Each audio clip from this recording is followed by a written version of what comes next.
distingués administrateurs et chefs de département de l'UMAH, chers collègues administrateurs et chefs de département de la Fédération centrale et des 4 missions, messieurs les directeurs des institutions, membres du personnel, chers collègues pasteurs et éducateurs, enseignants et colporteurs, dirigeants, membres et amis de l'Église, distingués auditeurs et internautes de la 4WE Radio Voix de l'Espérance, téléspectateurs de la Hop Média Haïti, Madame, Messieurs. C'est mon privilège de vous saluer très fraternellement au nom de Jésus le Christ, l'administrateur par excellence. Par mes premiers propos, je veux bénir le nom de l'Éternel pour la grâce de collaborer avec lui et pour la façon dont il a conduit son œuvre entre nos faibles mains en cette période très particulière de la vie nationale. En effet, en dépit de cette crise sans précédent dans l'histoire de notre pays, l'Église du Seigneur sur le territoire de la MIPA a poursuivi sa mission sacro-sainte du salut des âmes tout au long de cette difficile année 2025 qui touche à sa fin. Les défis étaient de taille, certes, mais à chaque pas,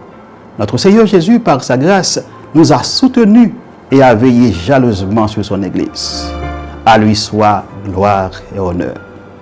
Aussi pourrions-nous paraphraser l'auteur du psaume 116 pour nous demander comment rendrons-nous à l'Éternel tous ses bienfaits envers nous. Leaders de l'Église à tous les niveaux, sœurs et frères bien-aimés,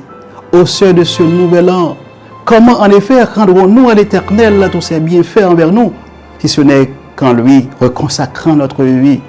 et en nous dévouant à son service totalement. Comment rendrons-nous à l'Éternel tous ses bienfaits envers nous, si ce n'est qu'en lui témoignant notre gratitude et notre reconnaissance à travers des actes tangibles et visibles au service de son Église. Comment rendrons-nous à l'Éternel tous ses bienfaits envers nous, si ce n'est qu'en continuant de soutenir la mission de son Église, tant par nos talents, tant temples, que par nos trésors. Comment rendrons-nous à l'Éternel tous ses bienfaits envers nous, si ce n'est qu'en développant constamment une communion intime avec lui, nous identifiant à Christ tout en vivant l'unité dans l'Esprit Saint pour le service, en vue de l'accomplissement de la mission. C'est dans cet état d'esprit de gratitude et d'engagement envers la mission de l'Église du Seigneur que l'administration de la MIPA accueille ce nouvel an et vous formule, sœurs et frères bien-aimés, ses vœux les meilleurs pour une année 2026 fructueuse et prospère à tous égards. Que le Seigneur bénisse vos familles, que le Seigneur vous bénisse vous-même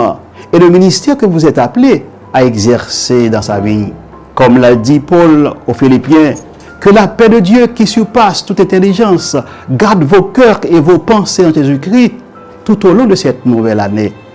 Ainsi,